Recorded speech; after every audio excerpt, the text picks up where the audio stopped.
السلام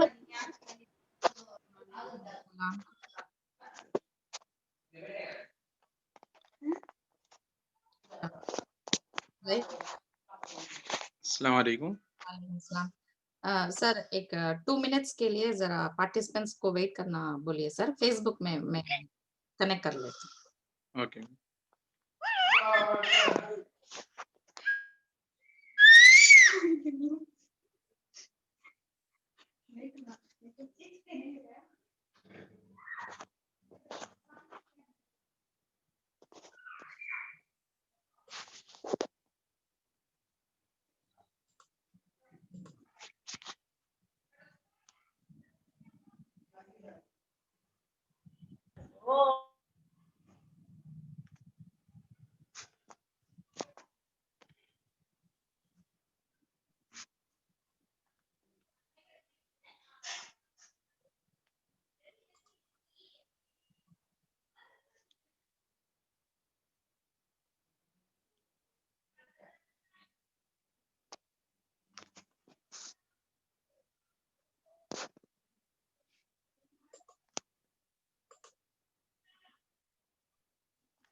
السلام علیکم ورحمۃ اللہ وبرکاتہ.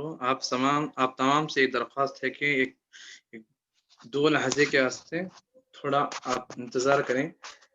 انشاءاللہ اس مجلس کا لنک فیس بک پر بھی قائم ہوگا، اس لیے آپ تھوڑا انتظار کریں.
اسٹارٹ کر لیں گے سر.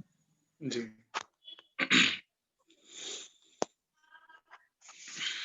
السلام علیکم ورحمۃ اللہ وبرکاتہ. اعوذ باللہ من الشیطان الرجیم. بسم اللہ الرحمن الرحیم. الحمد للہ رب العالمین الرحمن الرحیم مالک یوم الدین إياك نعبد وإياك نستعين اهدنا الصراط المستقيم صراط الذين أنعمت عليهم غير المغضوب عليهم ولا الضالين.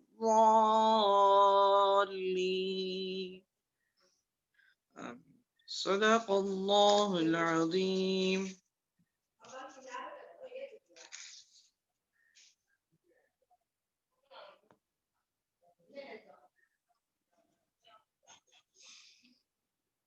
آپ اسٹارٹ کر لو سر. جی اسکرین شیئر کرنا ہے.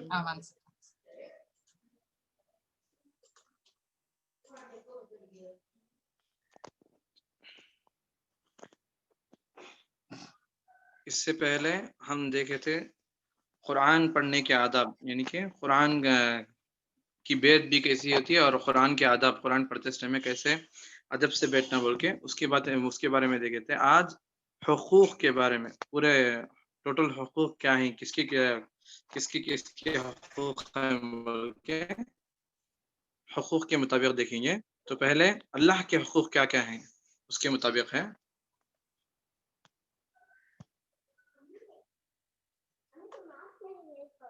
تو دیکھو اللہ کے حقوق فرمایا حضرت والا نے کہ سب سے پہلے انسان پر یہ حق واجب ہوتا ہے کہ وہ سب سے پہلے بغور کرے کہ اس کو کس نے پیدا کیا اور اس کی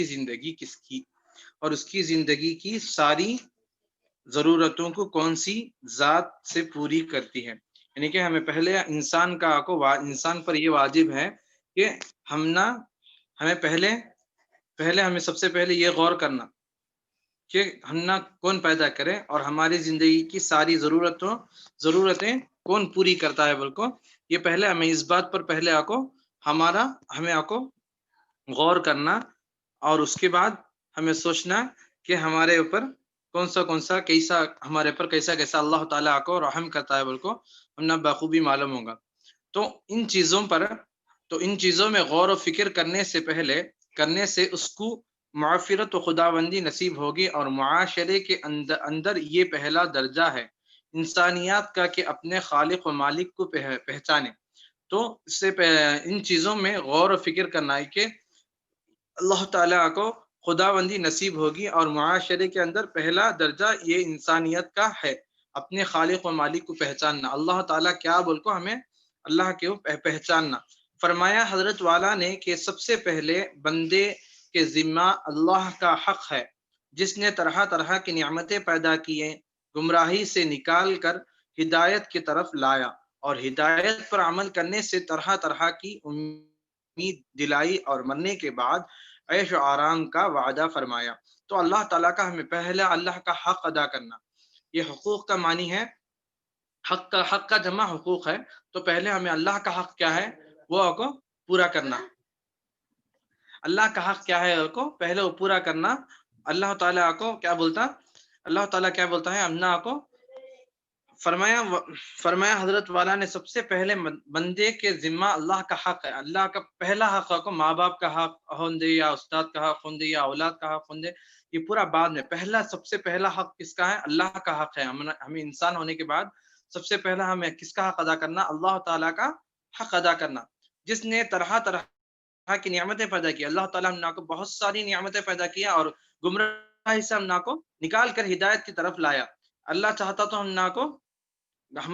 گمراہی کی طرف بھی بھیجتا. اگر اللہ تعالیٰ کا ہمیں بہت شکر ادا کرنا کہ اللہ تعالیٰ ہم کو گمراہی سے دور کر کے ہم ہدایت کی طرف اللہ تعالیٰ ہم ایک مسلمان بنایا. اس کا پہلے ہمیں سب سے پہلے اللہ کا شکر ادا کرنا. اگر ہمیں مسلمان نہ ہوتے تو ہمیں اللہ کا پورا حق ادا نہیں کرتے.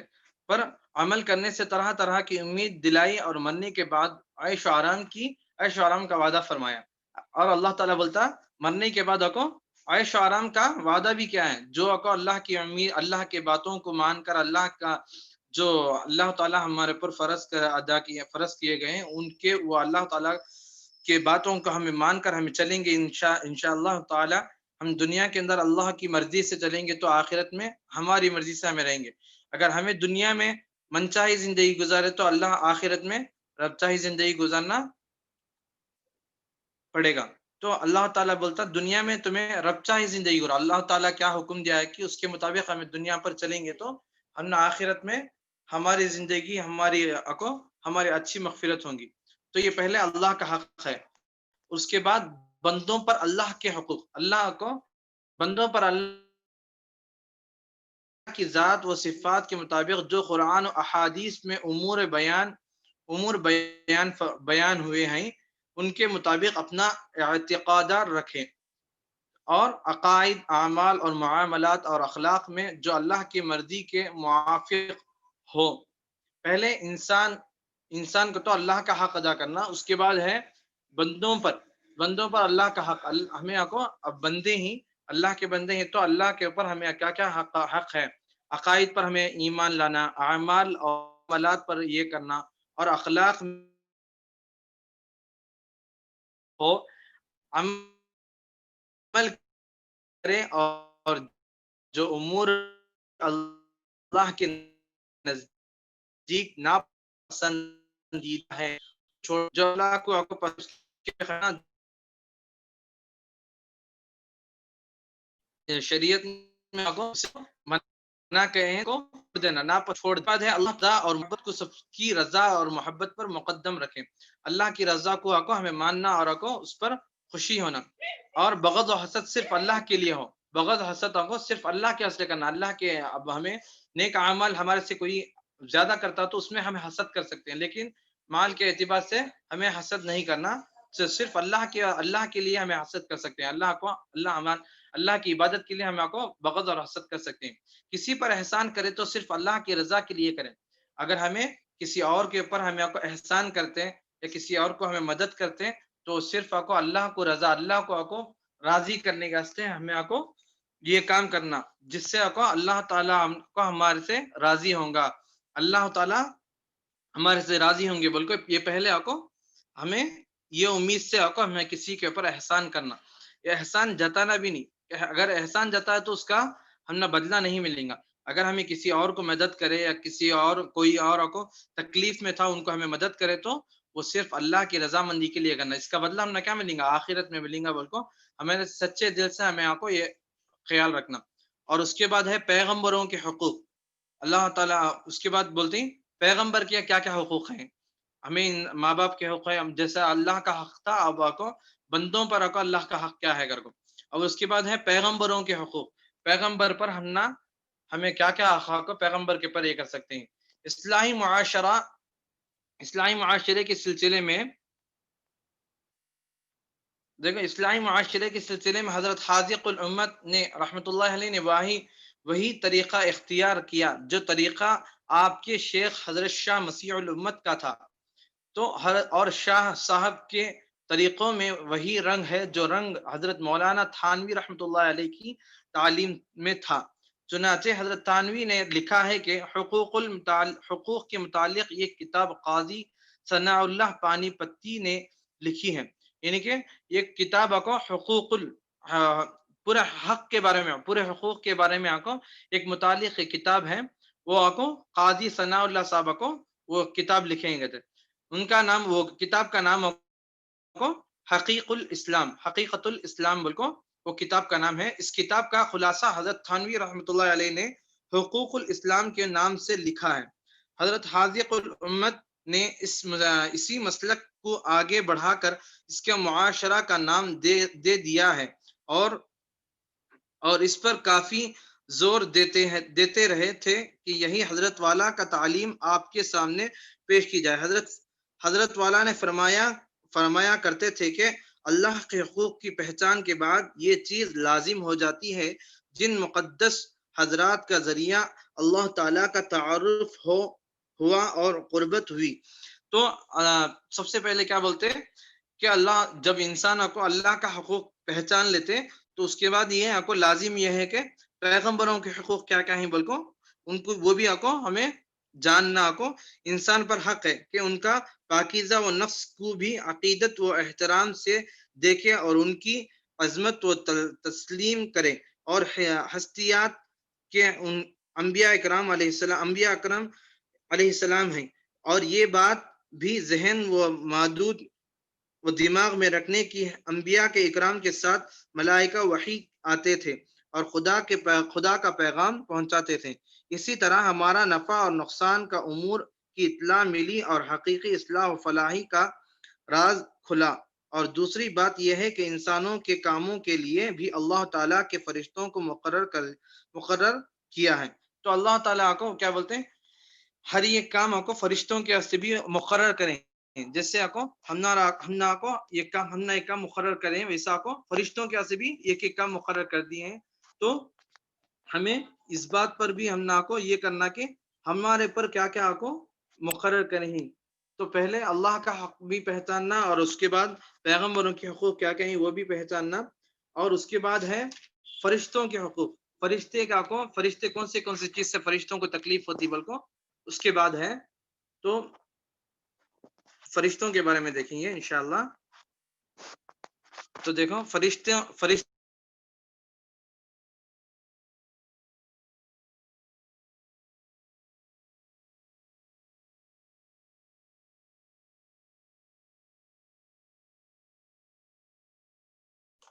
सर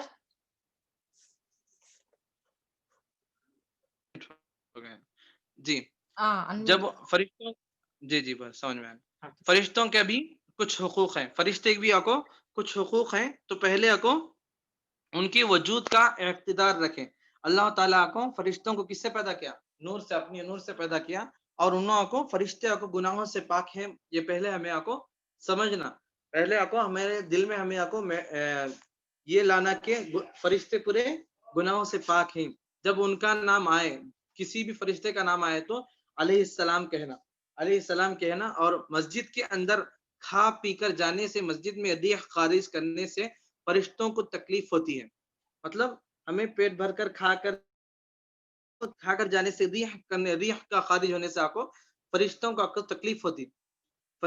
तकलीफ होती, इससे एहतियात करें। मसलन कच्चा लहसुन भी खाकर जाना नहीं, प्याज, मूली, तंबाकू वगैरह। इसी तरह मस्जिद में मिट्टी का तेल जलाने या दिया सिलगाने से भी आपको फरिश्तों को आपको, जिससे आपको बदबू पहलती मस्जिद के अंदर आपको हमें क्या करना नहीं, कच्चा लहसुन खाकर जाना नहीं, कच्चा प्याज खाकर जाना नहीं, जिससे आपको मुंह में क्या रहता है, बदबू रहता।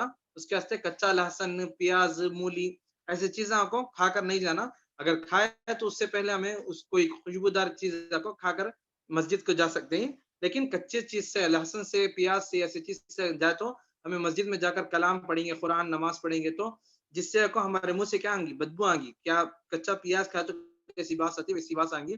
उसके वास्ते ऐसी चीज से हमें परहेज करना, जिससे आपको फरिश्तों को आपको तकलीफ होती, बदबू फैलती है। इससे भी बच्चे और जिन उमूर से फरिश्तों को तकलीफ व तनफुर हो, उनसे बचें। जैसे तस्वीर रखना, या बिला जरूरत कुत्ता पालना, या झूठ बोलना, या बराबर हालत जनाबत में बहुत देर तक रहना कि नमाज भी बर्बाद हो जाए, या बिला जरूरत शरई या तबई बरहना होगा खुलूद में हो, यानी कि जिससे आपको फरिश्तों को तकलीफ हो, उससे हमें हिफाजत करना। फरिश्तों को सर की आंखों से देखना मुश्किल है, इसलिए कुरान हदीस के मुताबिक इत्क़ाद रखना ये असल चीज है ईमान और इस्लाम की। तो हमारे आंखों से हमें फरिश्तों को देखना, ये क्या है, बहुत बड़ी हमारे ताकत के बाहर है। अल्लाह ताला को फरिश्तों को हम दे हर एक चीज को जो अल्लाह ताला को ये कर रखेंगे, हमारे को ये आंखों से हमें देखना मुश्किल है। और उसके बाद है माँ बाप के हकूक। माँ बाप का हक क्या है बोलको, उसके बाद तो पहले माँ बाप का हक क्या है। हजरत हादिकुल उम्मत वालिदैन के साथ हुस्न सलूक पर बहुत तवज्जो और जोर दिया करते थे। आप फरमाते थे कि कुरान पाक के अंदर अल्लाह ताला ने खुद ध्यान दिलाया है, तो उससे ज्यादा और क्या अहमियत हो सकती है। तो अल्लाह ताला बोलते हैं, तो ये जो किताब लिखे वो हजरत बोलते हैं, तो सबसे पहले क्या है, अल्लाह ताला खुद कुरान में अल्लाह इनके माँ बाप का हक क्या है बोल को अल्लाह ताला खुद बयान किए हैं। तो उससे पहले हमें उससे ज्यादा हमें क्या बोल सकते हैं, करके बोलते हैं बस औलाद के लिए माँ बाप का हक कुरान पाक के अंदर वाज़िह तौर पर आने के बाद किस चीज की जरूरत नहीं है कि यही अहमियत काफी है। क़ाल अल्लाह ताला वाबिल वालिदैन एहसानन, और मुतअद्दिद जगह मुतअद्दिद उन्वानात से फरमाया है कि अल्लाह ताला को कई जगह, कई उन्वान पर, कई बातें माँ बाप के हक क्या क्या है बोल को बयान किए हैं। तो उसके मुताबिक हमें चलना, माँ बाप का हक क्या क्या है बोल को हमें उसके मुताबिक चलने की कोशिश करना है। और हजरत वाला फरमाते हैं कि माँ बाप हमारे दुनिया में आने का जरिया बने हैं। तो हमें पहले क्या है, माँ बाप को हमें दुनिया में आने का एक जरिया है। अल्लाह ताला दुनिया में भेजते हैं, तो पहला जरिया माँ बाप का क्या है, हमें माँ बाप के जरिए से दुनिया में आए ही, ये हमें पहले हमारे दिल में हमें ये करना, एहसास लाना।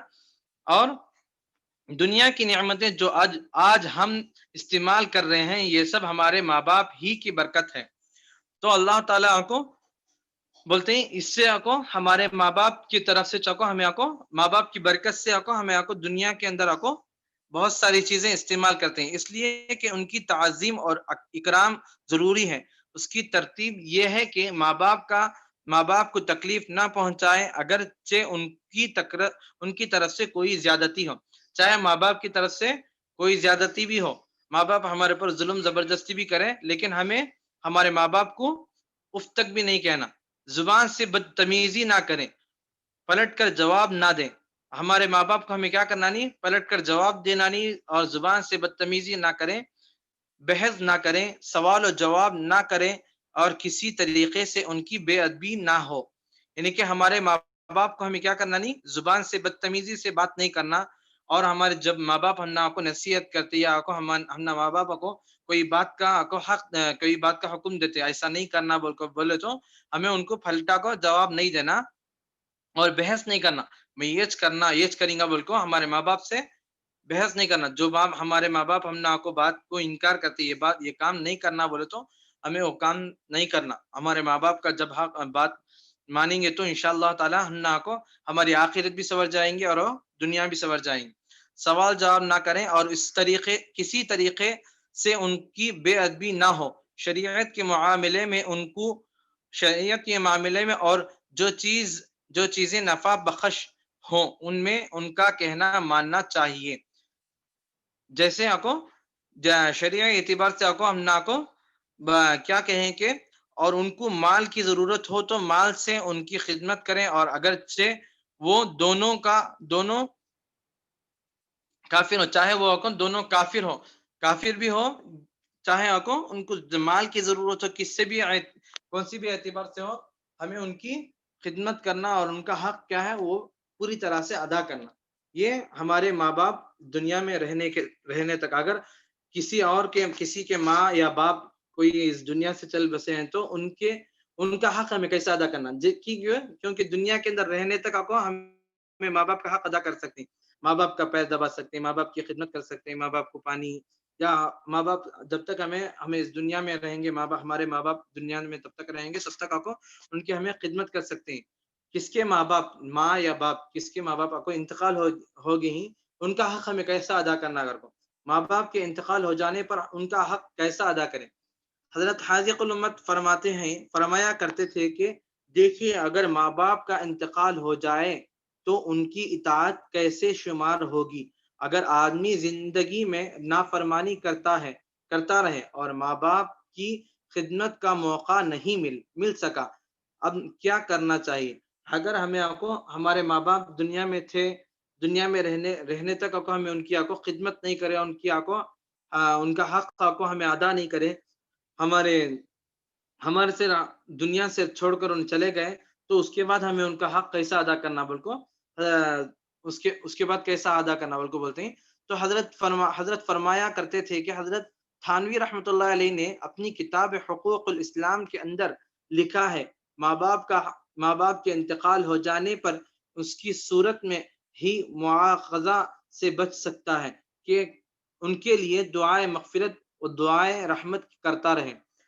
اگر ہمارے ماں یا باپ اس دنیا سے چلے گئے ہیں تو ان کے لیے ہمارے کیا کرنا ہے؟ پہلے ہمارے ماں باپ کی مغفرت کیسے دعا کرنا، ان کی رحمت کیسے دعا کرنا، ان کے عذاب سے مغفرت کیسے دعا کرنا۔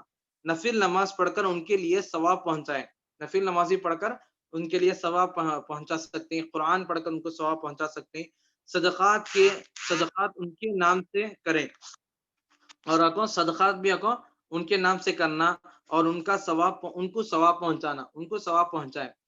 جس کے ماں باپ اس دنیا سے چلے گئے تو ان کو ہمیں کیا کرنا، ان کی مغفرت کیسے دعا کرنا، ان کی رحمت کیسے دعا کرنا، اور ان کو نفل نماز پڑھ کر ان کو ثواب پہنچانا، اور ان کے نام سے صدقات کرنا، اور ان کے ملنے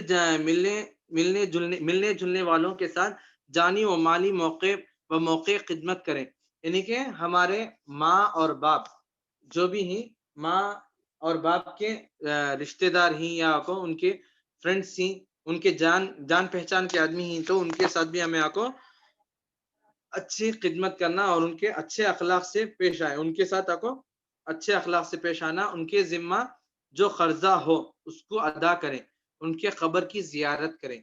تو ہمارے ماں باپ کا کو ہمیں کیا کرنا، پہلے ہمارے ماں باپ کا کیا حق ہے کہ وہ ادا کرنا.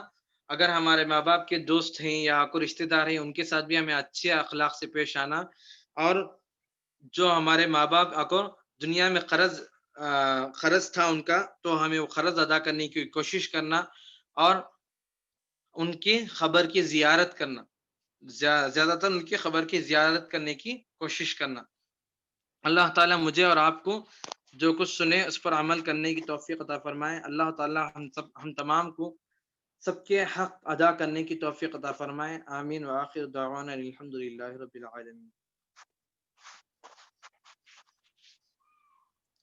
Thank you, sir. Any other teachers of Green Valley want to share anything? Fauzia Miss? No, ma'am. Okay.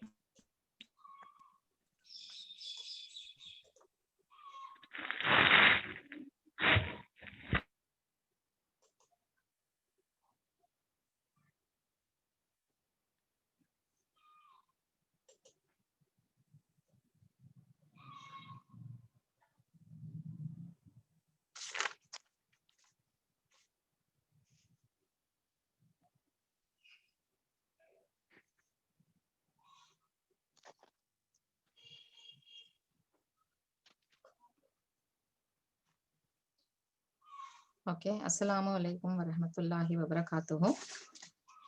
Before we start with today's workshop, let us just discuss about what we had learnt in part 1 and part 2. So part 1, we had seen the virtues of Suratul Kahf. In Suratul Kahf, we saw that during the end times, we will be having a great trial for our religion, for knowledge, wealth, and power. So end times, are we living in the end times? Definitely we are living in the end times. Wherever you see, we can see the signs of the end times. A few news which we saw in the last week, I would like to discuss about that. So WhatsApp has very clearly changed its policy. That means our privacy has been taken away already by WhatsApp and Facebook and many social media platforms.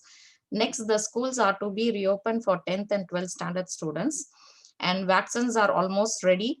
And the drive for the vaccines are going in every single country across the world. Then electric cars are going to be launched in India also. That means the entire setup of the city is going to be changed. Elections are going to be conducted. Artificial intelligence and robots are taking over human beings. Many people have lost their jobs. Diseases have increased and death has increased. The war in Syria and Palestine is continuing with many people being killed and left without home. There is a big enmity which has been increased between America and Iran. Refugees in Bangladesh, okay, these people, they were deported to an island, but there also there is a fire and they have lost that house also. Those camps also have been lost in fire. Kashmir is still under the, it is under still problematic. Many monoliths have been appearing everywhere, and the latest monolith that had appeared in Ahmedabad has disappeared, and one has appeared in Kanchipuram district also. And we can, if you listen to the news carefully, in Sri Lanka and other countries also, we have a lot of arrival of the aliens. Technology has been advancing very fast, and definitely because of that, there is a danger for humanity. And overall, if you news, Israel has become the leader in giving vaccines and having a tie-up with almost all the Arab countries. So they will be the next ruling power of the world.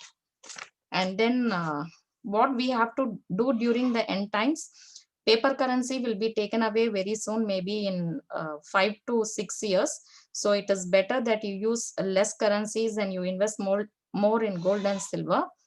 The food that we eat, it's not at all pure, so we have to identify which is the purest form of food and then we have to use it.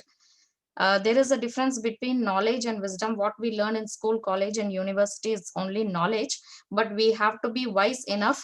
So for getting wisdom, we have to go through different religious books. We have to understand, we have to ponder over the verses of Quran. And there is a great danger when we practice religion. People, they mock at people who are practicing religion. And people actually who believe in God actually is being pushed to poverty. So it is a test for all of us. And troubles from many groups of people who fear, who cause fear and confusion among public, they have increased. So what we have to avoid, we have to avoid a lot of dark web, dark forces, dark energy, or whatever it is there, which is called the dark forces, that's need to be avoided in the end times. So today, because of all these things, what I thought is we will discuss about having patience. So many are poor with no basic needs. Many are killed in battlefield, and many are deprived of their homes and family. Few are suffering from incurable diseases and others from ignorance. Few have debts and not able to come out of it. Few are unmarried and few have no children. Those who are blessed with both are not able to manage with these blessings. Many are persecuted and most don't have time for practicing religion. So there is a very big question from the believers side, because even though we are practicing our religion, we are reciting Quran and we are doing our namaz regularly, but still we are put into test. What is the reason and how we have to handle it? So the answer for all these questions is only one thing. We have to handle with patience. This is the only solution which has been suggested by Allah and also suggested by our Prophet, peace be upon him. So now, what is patience? The capacity to accept or tolerate delay, problems, or suffering without becoming annoyed or anxious. So that means we might have planned something, but there might be delay in getting it done, and there might be continuous problems, and there might be suffering. So all these things we have to accept it, we have to tolerate it, and we have to wait until Allah removes all these obstacles. So that is called as patience. With regard to the virtue of patience, the Hadith has similar teachings as the Quran. So we take inspiration from both. I have taken it from Quran and as well as from the Hadith. Now, real patience comes when tragedy has struck us. So as long as we are happy enough to have 3-time food and sleep at a very good house, no one is going to think about patience. The patience comes when a tragedy has struck us.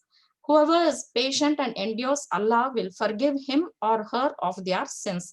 So what does Allah guarantee us? He has promised us that if you are patient, then definitely I'm going to forgive your sins, because all of us are sinners. Definitely in one day we would have committed so much of sins. So by being patient, and if the calamity strikes us, then definitely Allah promises that I'm going to forgive your sins. And that if Allah wants to do good to someone, he afflicts them with challenges. So if Allah wants to gift us anything without we putting our hard work, Allah will not give any reward to us. So before giving us some reward, he will definitely put us, or he will definitely test us. He challenges us, and then only if we go through that test with patience, then Allah is going to do some good for us. So whenever calamity strikes us, first thing we have to think that Allah is going to give us something good. Does Allah test those he loves? Yes, God does test those people whom he loves most. Prophets, those nearest to God, always had very difficult lives. So we all know many prophets had were blessed with the commandments of God. They were actually being inspired by Jibril alayhi salam to go and pass on the message to the people of their nations. But did God give them a very good luxurious life? No, actually they were the most nearest people to God, and they actually had to go through very difficult lives. But don't look at everything which is painful or difficult as a test. So when a difficulty comes to you, actually you shouldn't look at that as painful. It is only a test from God. This is the first thing which we have to bring inside our heart. And don't look at happy easy things in life as a blessing. So if you're blessed with everything, don't think that God is not unhappy with you. He is very happy. Don't think that way also. Even a blessing is also a test for you. God actually wants to know whether you continue with your prayers, whether you still are grateful to God, or you just forget God when you're in your happiest moments. Allah may test you with ease as much as he tests you with hardship. So definitely Allah is going to test you with two. One, by giving you hardship. Two, he is going to make you happy and also test.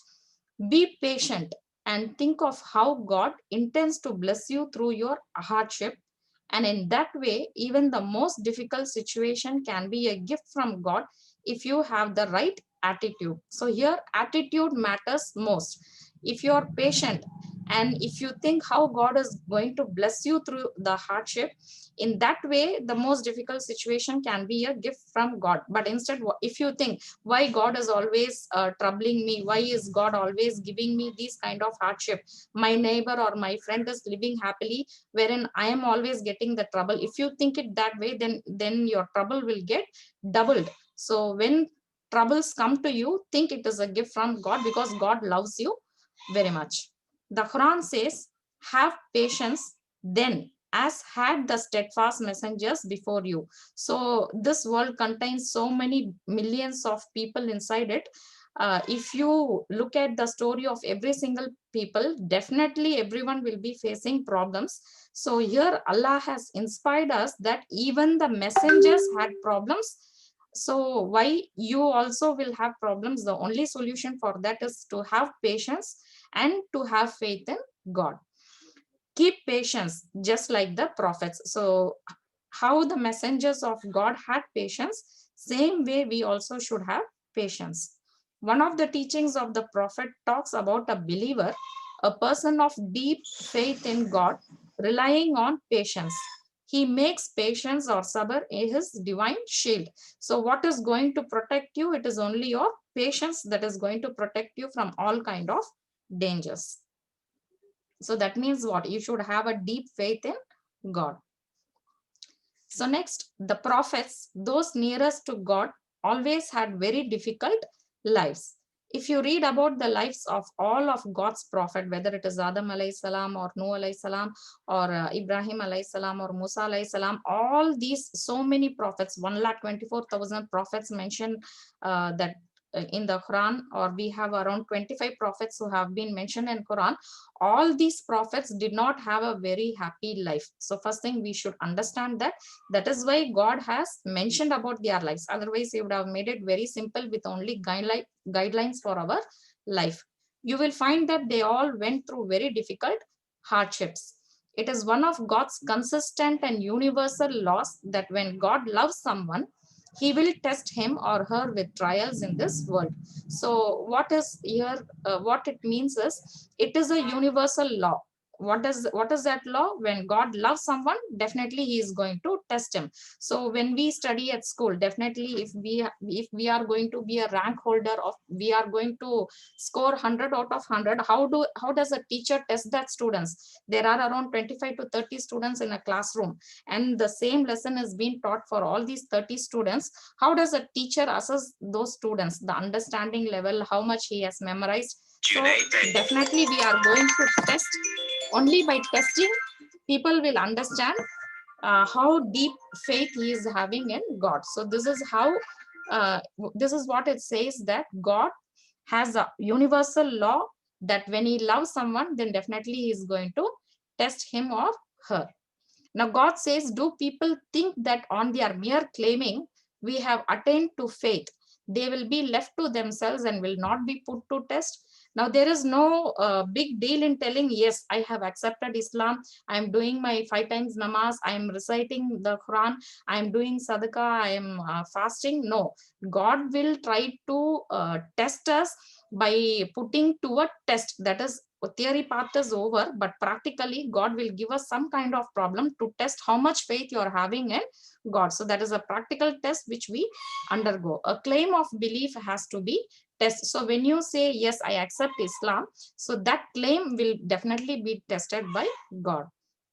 And most certainly shall we try you by means of danger and hunger and loss of worldly goods, of lives and of labor's fruits, but give glad tidings unto those who are patient in adversity. So what they are telling here is, definitely you will encounter danger, there will be hunger, there will be loss of worldly goods and of lives and labor fruits. So every single person in this world will come, definitely would have come across all these kind of things at least once in their life. At least when you fast, definitely you know what is hunger, or when you travel, you know what is danger. You would have definitely lost anything worthy, like a mobile phone or a pen, anything, something you would have lost. And definitely there would have been many death in the family. And what is this? If you are going to be patient enough throughout your life for all these things, then God is going to reward you for your patience. So if he deprives a person of this worldly life or part of it and guides him to repentance and bestows on him his mercy and paradise instead, then this is in fact a great gift. So if God is going to take away something from you, definitely he is going to bless with some other thing. So only thing you have to bear patience. The correct response, patience. Therefore, the prophet, peace be upon him, said, the most severely tested people are the prophets. Then the next best, then the next best. A man will be tested in accordance with his level of commitment to God. So here our prophet himself has told this in a statement, that who are the most tested people by God? It was a prophet. Just because he was selected as a prophet, God did not guarantee him a very good life.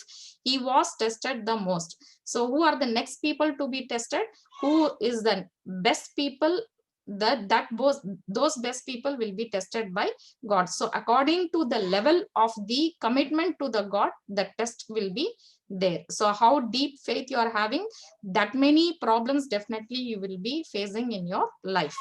For this reason, if life is full of difficulties and challenges, one should not be surprised or ask why. So if your life is filled with full of difficulties, maybe your father is not well, your father has lost a job, your mother is not well, you have a sister who is not reading properly, or you are not able to complete your task fully, so many difficulties and challenges in life, don't ask or don't be surprised why. One reason is that God loves you and he is testing you. The second or next reasons we will check it now. And accepting the nature of this worldly life helps the servant acquire virtue and take a very important step in his or her journey to God. Patience with test. So first you understand what is the nature of this worldly life. So once we are born into the world, it is for sure that we are going to die. So in this very small journey between life and death, we will have to encounter many kind of problems. So what is the solution to face these problems? It is only to have patience. Now, patience is a characteristic that delivers a servant into God's presence. So what is the use of having patience? When we have patience inside us, that means we are believing in God and we understand that the presence of God is there and definitely he is going to help us. So this patience is a characteristics that shows our faith upon God. God is with those who are patient in adversity. So this is a verse from Quran, from the second Surah Al-Baqarah. And if we are in God's presence, then we need not worry. So whatever, how much ever the problem, it may be big, we don't have to worry because we are under the shadow of God. Now, blessings are also tests. So people who are suffering in life, we understand that God loves them and he is giving a test. But those people who are having a very good family, they have very good education, they don't know what is hunger, they live very happily, is not God testing them? Definitely those blessings are also a test from God. And even when the test goes away and God starts to give you what you perceive as blessings and luxuries, the test is not over. God says, but as for a human, whenever his sustainer tries him by his generosity and by letting him enjoy a life of ease, he says, my sustainer has been generous towards me. Whereas whenever he tries him by tightening his means of livelihood, he says, my sustainer has disgraced me. But nay, Nay here means that this is not a correct understanding of having a life of ease or tight means. So what does that mean? Once we are born into this world, no one has guaranteed us that we will be having a very luxurious life, or we don't know whether we are going to live in poverty. So in both the situations, what you have to tell, when you have a very easy life, first thing you have to be grateful towards God. You have to thank God for every single blessings in life, because that is how God tests you. He wants to know whether you remember God even in your happiest moment.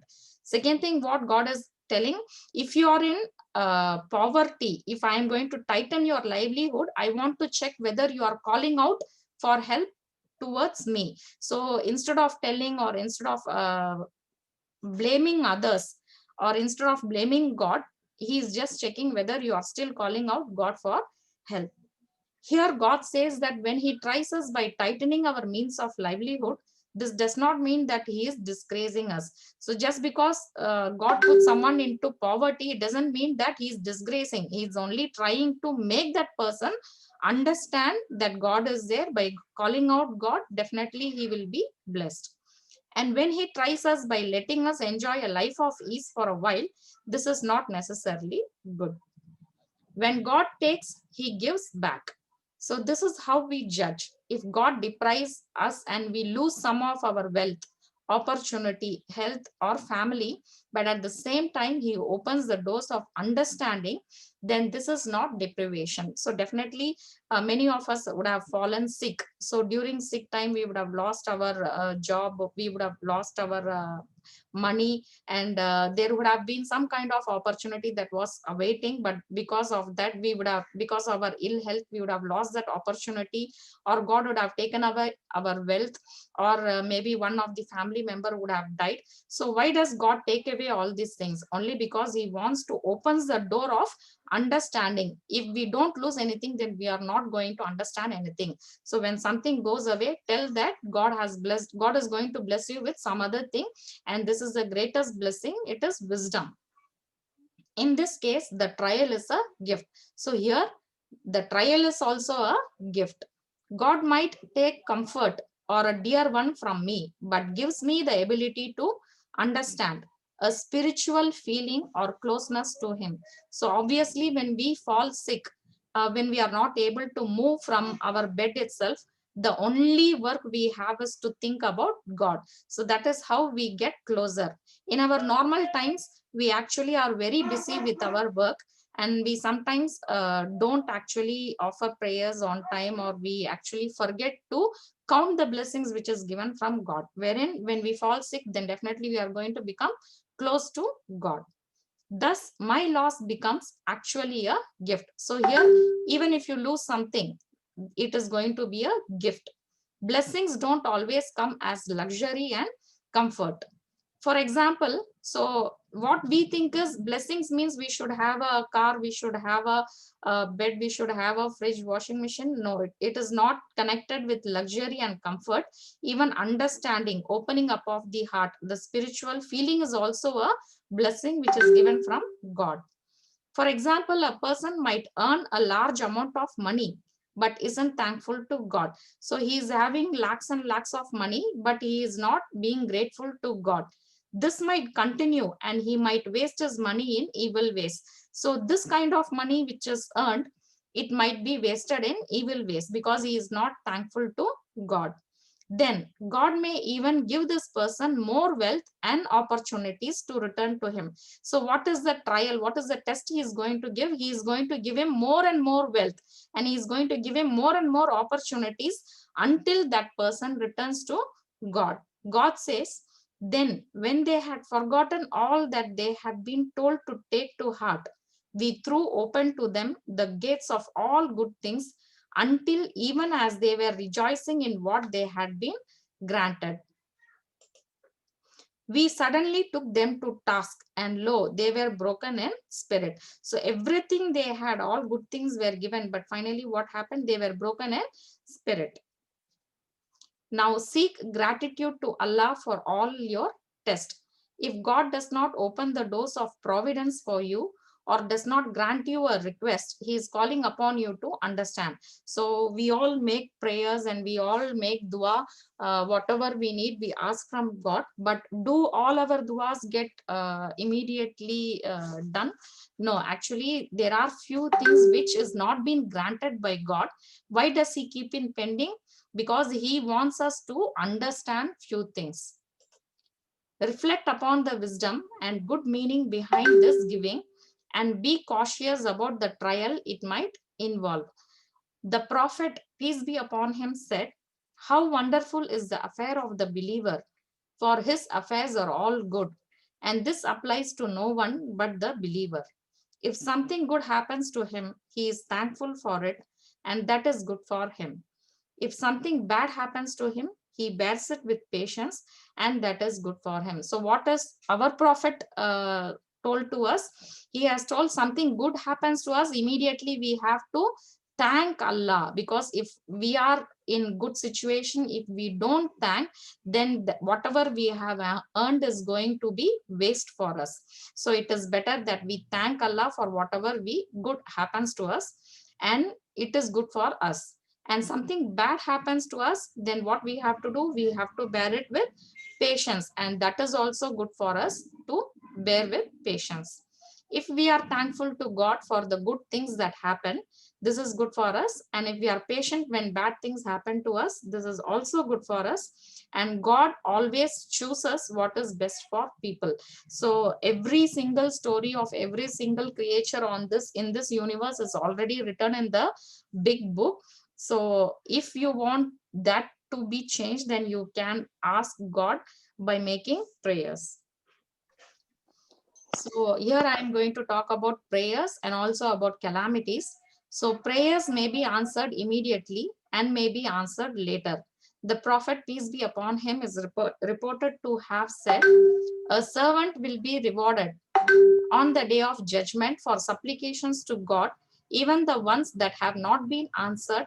The reward will be great, such that he wishes that his supplication was never answered." So here, when we talk about prayers, definitely we are making so many prayers. We are in Islam, we make prayers for ourselves and we make prayers for others also. But God doesn't answer immediately for all the prayers. There are few which he answers immediately, and there are few which he answers later, and few actually is being kept in delay, that will be answered during the time of judgment. So a servant will be rewarded on the day of judgment for supplications to God. That is what is being told here. When God does not answer your prayers immediately, be certain that God is choosing the best for you. So suppose you need a house, you want to build a house in a particular area, but there are so many obstacles which is coming across in building a house. We need to understand that God is showing us some signs that we shouldn't choose it, because the best is going to be given later. So this happens in the case of marriages, alliances, when we are going into a new businesses, because if the prayers are not immediately answered, then that means God is taking his own time to give the best for us. So we shouldn't blame God. About calamities, we know that calamities may be because of sins. So everyone tells that, see, he is suffering because of some sins which he has committed. But is it only because of sins? If it is only because of sins, then definitely prophets would not have gone under calamities. So we should understand why calamities is being given to us, that they expiate sins. So once we fall into a calamity, that means it is going to wipe away all the sins. But what is the wisdom behind the calamities that befell the prophets? So what is the sin they had done, and why calamity came for the prophets? That we are going to read now. One of the reasons for calamities is sins. So it is only one of the reasons. So if calamity comes, it doesn't mean that everyone is a sinner. But that is not the only reason. Allah may test some of his slaves who did not sin. Even those who did not commit any sin, them also Allah test, so that they may attain the reward of the patient and thus be raised in status. So why he gave calamities to prophets is because he wanted to raise these prophets in status. Definitely when Allah is writing a book, it's Quran is his own book, and he is telling it through Jibril alayhi salam to our prophet, and he is mentioning 25 prophets name means because he wanted to raise them in status. So that is the reward which they had got for the patient. These prophets did not tell, I am so sincere, I am worshipping God, I am propagating the message, but why is Allah giving us this test? They never complained.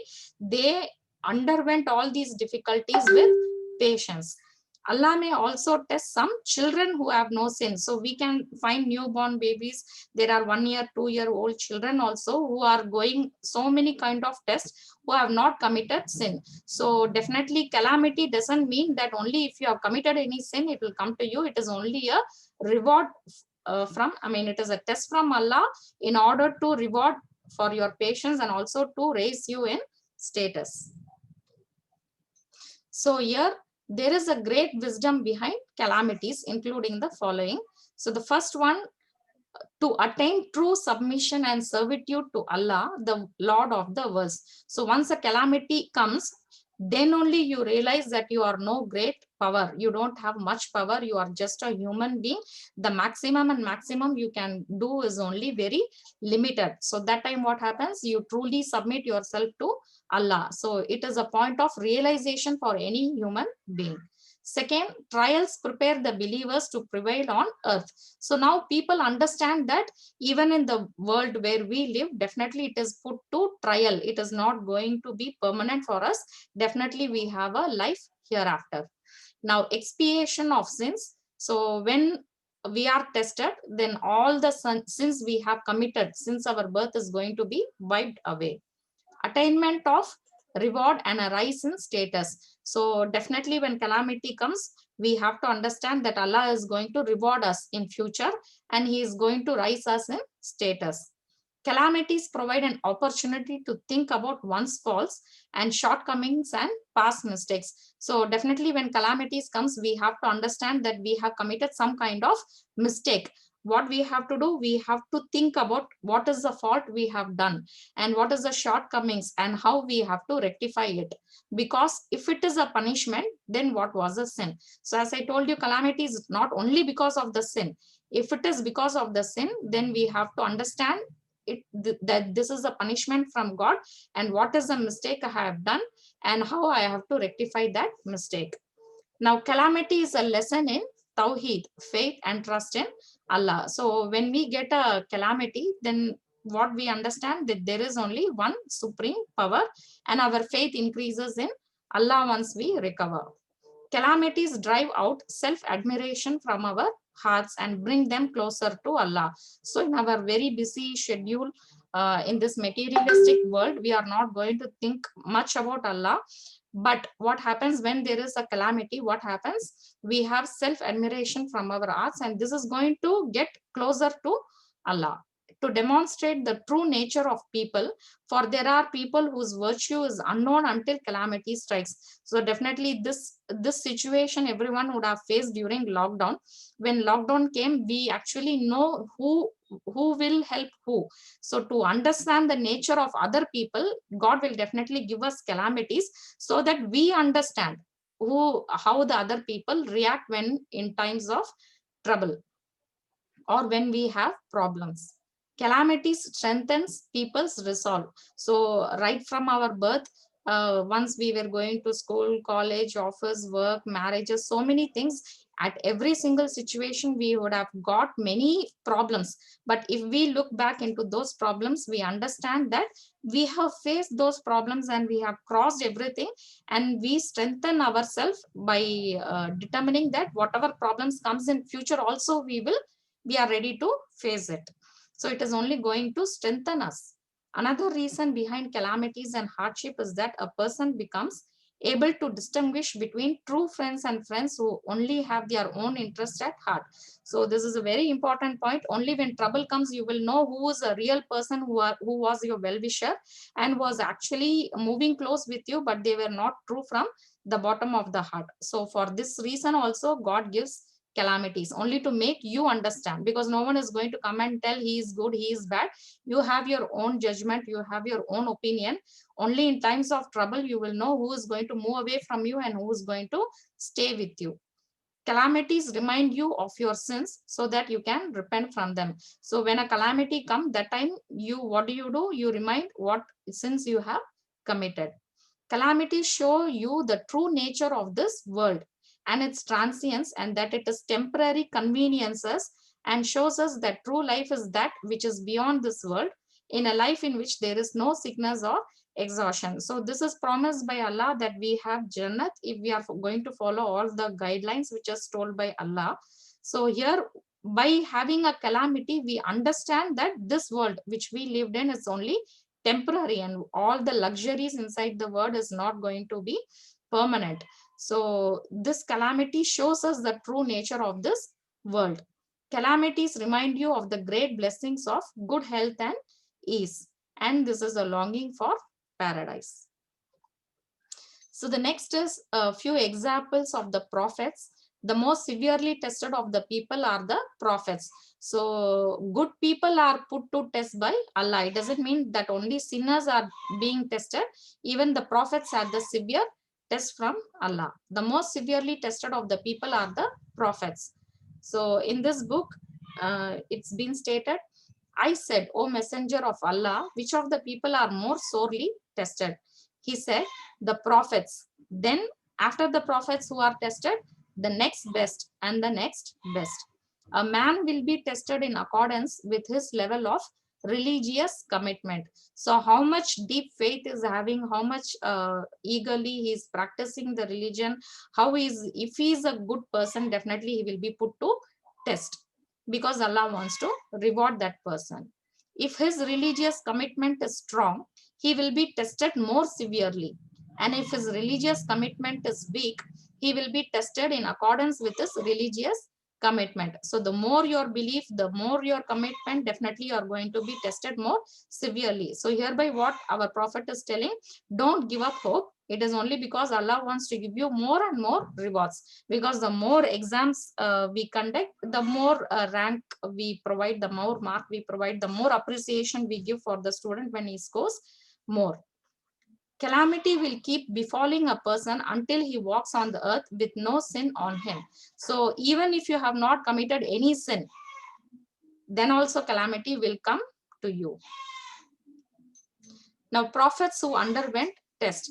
The path is the path for which Adam exerted himself, and for which Nuh wept, and Al-Khalil was thrown into fire, and Ismail was laid down to be sacrificed, and Yusuf was sold for a low price and remained in prison for several years, and Zachariah was cut into two with a saw, and Yahya was slaughtered, and Ayub suffered severe illness, and Muhammad, peace and blessings of Allah be upon him, suffered poverty and all sorts of trials and tests. So in the entire book of Quran, we have read all these stories about these prophets who were put to severe test. So here are few stories or illustrations. Think about the story of our father Adam alayhi salam, and how his test ended with him being chosen and brought close to Allah, and repenting and being guided and raised in status. So Adam alayhi salam was there in heaven, Jannat, and when he was thrown out, why even after throwing out also, what Allah had mentioned, he has mentioned his name in the book, holy book, and why he has raised his status. Next is the story of the next father. He is called the next father, that is Nuh alayhi salam, and how his test and patience with his people, all those centuries led to his victory.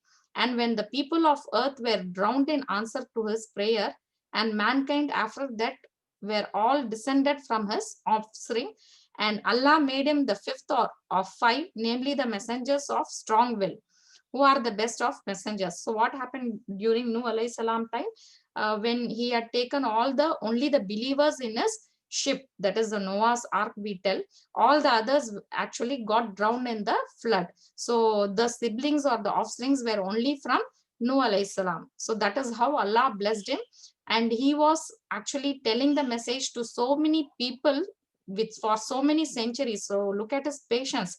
Without giving up hope, he was giving the message from Allah. And Allah commanded his messenger and Prophet Muhammad, peace and blessings upon Allah be upon him, to be patient like him and praised him for his gratitude, saying, interpretation of the meaning. Verily, he was a grateful slave. So how did Allah praise Nuh alayhi salam? He said he was a very grateful slave.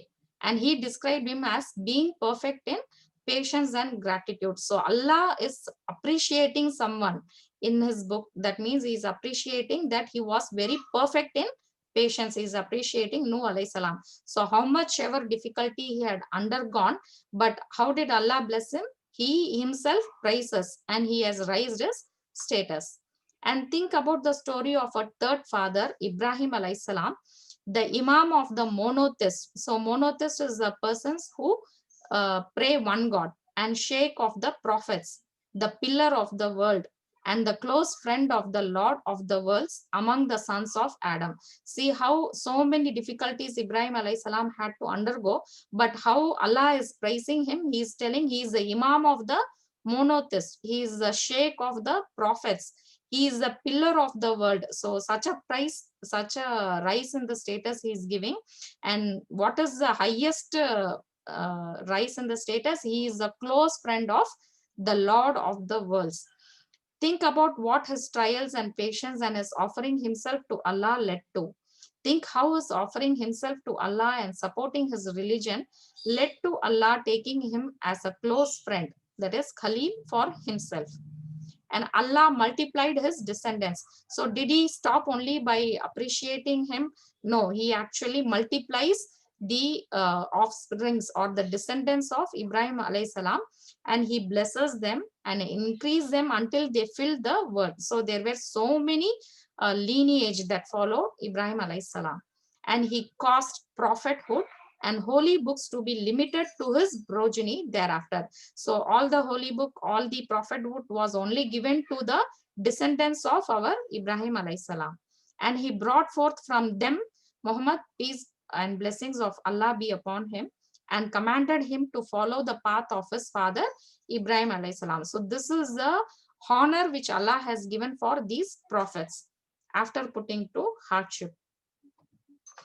Then think about the one who spoke with Allah. So who spoke with Allah? It is Musa alayhi salam, and what his trials and tests from the day of his birth until the end of his life led to, until Allah spoke to him directly and brought him close to him. So just imagine Allah is speaking to one person. So that person had so much of difficulty, because when Musa alayhi salam birth happened, Firaun was actually killing all the babies in that town, and his wife Asiya had taken Musa alayhi salam to the palace, and under his custody itself he was brought out. He wrote to Torah for him with his hand and raised him up to the highest heavens, and he forgave him for what he may not forgive anyone else. See, Musa alayhi salam had committed so many so many mistakes for which Allah had continuously been forgiving him. What were the mistakes? Just check this. He threw the tablets to the ground and they broke. So this is the first mistake he commits. Still what Allah does, he forgives Musa alayhi salam. And he seized the beard of the prophet of Allah, Harun, and pulled him towards him. And he smacked the face of the angel of death and put out his eye. And he argued with his Lord on the night of Isra concerning the messenger of Allah. But his Lord loved him in spite of all that, and none of that made his Lord get upset with him or lowered his status before him. So he has main thing, he was arguing with Allah itself. So even that mistake also Allah has forgiven, and he has raised his status.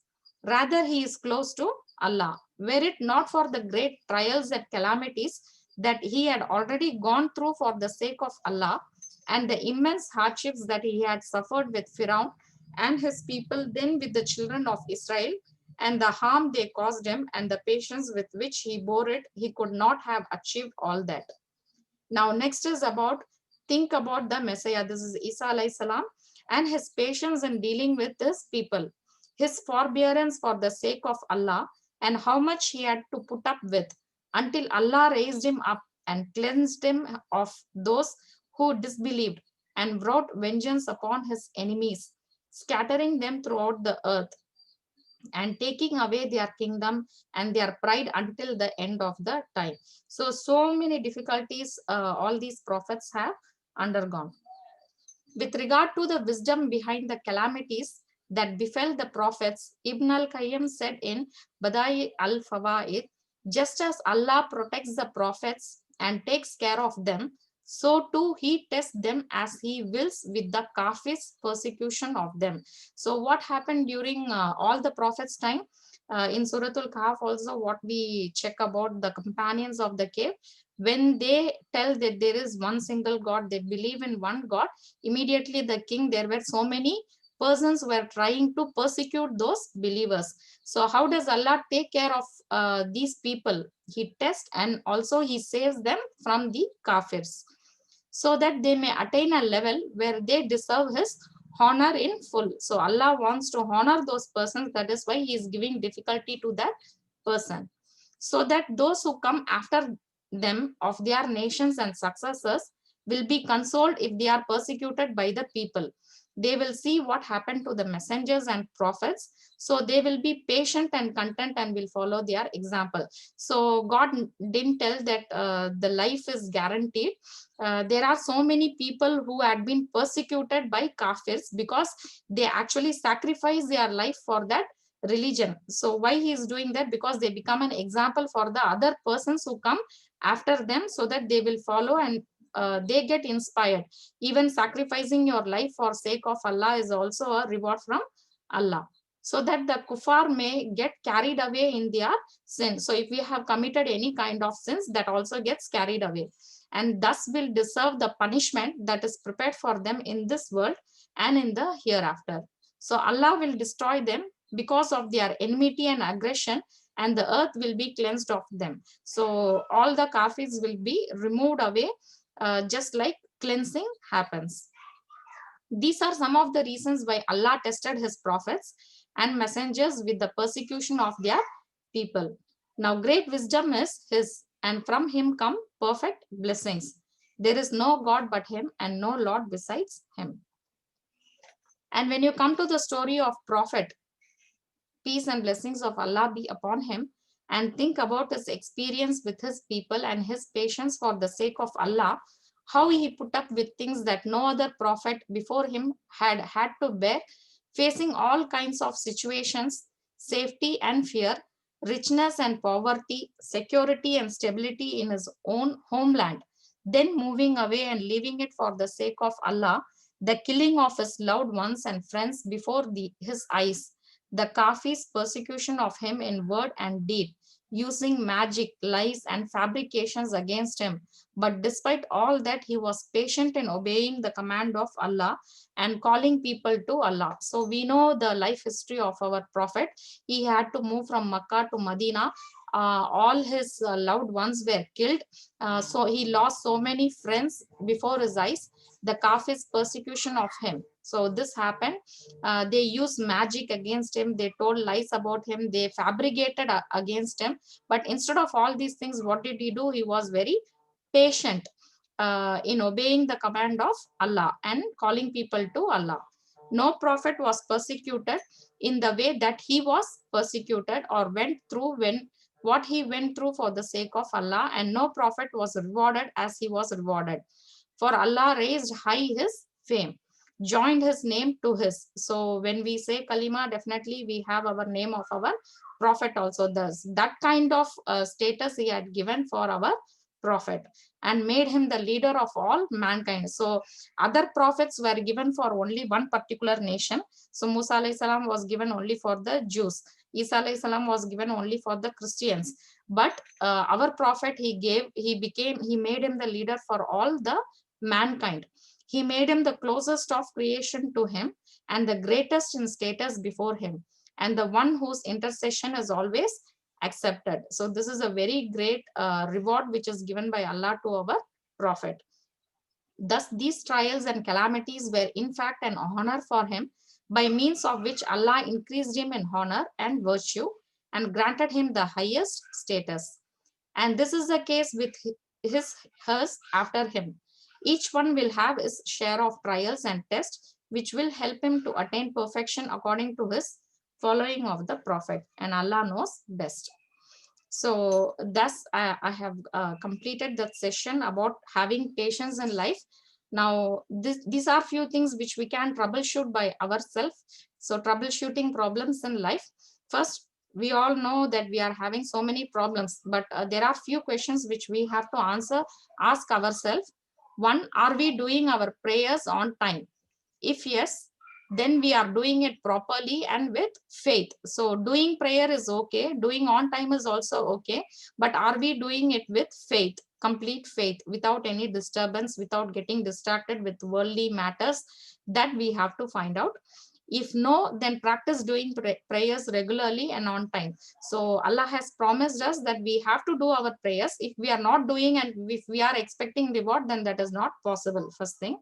Second, are we avoiding ourselves from words, thoughts, and deeds that is prohibited in Islam? So we sing songs and we use so many bad words, or if we think bad for others, or if we do something bad, then definitely our blessings will be stopped by God. Even though we pray, even though we recite Quran, but our blessings will be stopped by Allah. So if yes, then prepare a chart of where your words, thoughts, and deeds for that particular day, and check with the do's and don'ts of Islam. So when you start comparing, is this allowed in Islam?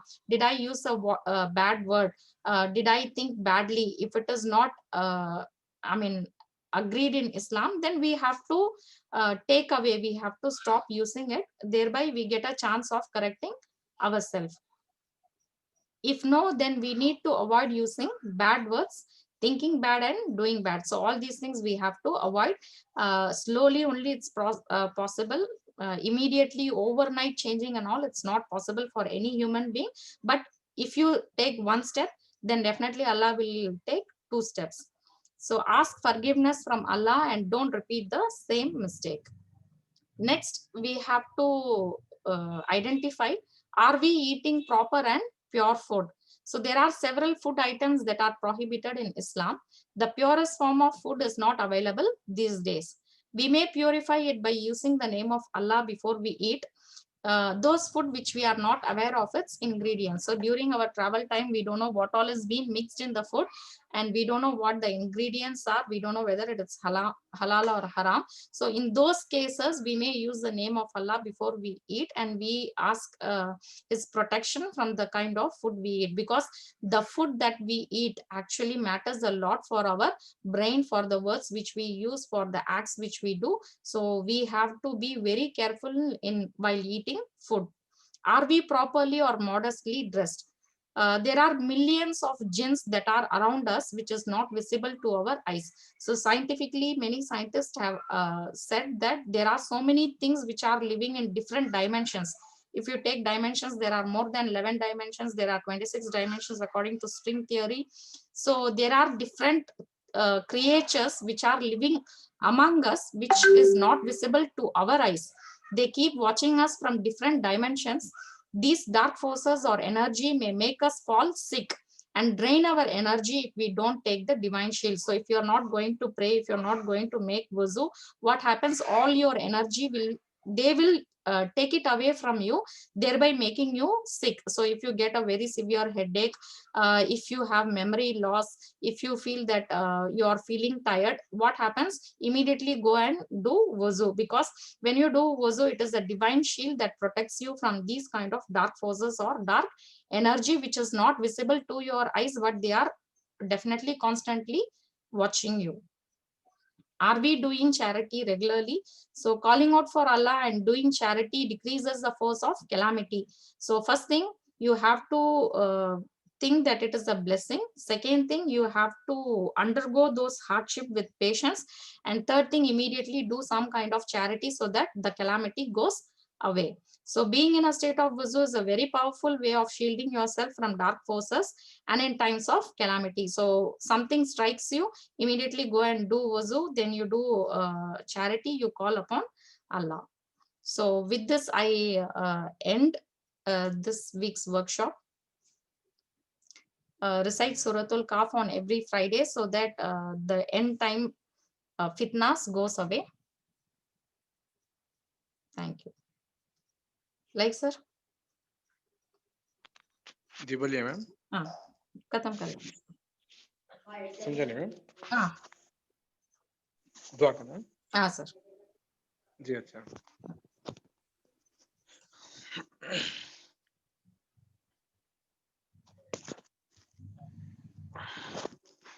اللهم صل على سيدنا محمد وبارك وسلم. الحمد لله رب العالمين، الصلاة والسلام على رسوله سيدنا محمد وعلى آله وأصحابه أجمعين. ربنا ظلمنا أنفسنا وإن لم تغفر لنا وترحمنا لنكونن من الخاسرين. ربنا ولا تحملنا ما لا طاقة لنا به واعف عنا واغفر لنا وارحمنا، أنت مولانا فانصرنا على القوم الكافرين. ربنا لا تزغ قلوبنا بعد إذ هديتنا وهب لنا من لدنك رحمة إنك أنت الوهاب. ربنا هب لنا من أزواجنا وذرياتنا قرة أعين واجعلنا للمتقين إماما. لا إله إلا الله الحليم الكريم، سبحان الله رب العرش العظيم. أسألك موجبات رحمتك وأعضاء مغفرتك والغنيمة من كل بر والسلامة من كل إثم. لا تدع لنا ذنبا إلا غفرت ولا هما إلا فرجته ولا دينا إلا شفيت ولا حاجة هي لك رزا إلا قضيتها يا أرحم الراحمين. ربنا تقبل منا إنك أنت السميع العليم وتب علينا إنك أنت التواب الرحيم. صلى الله تعالى وسلم على خير خلقه سيدنا محمد وعلى آله وأصحابه أجمعين برحمتك يا أرحم الراحمين والحمد لله رب العالمين. Fauzia Miss, Yes, ma'am. you want to tell something? No, ma'am. Okay, fine. سبحان اللہ.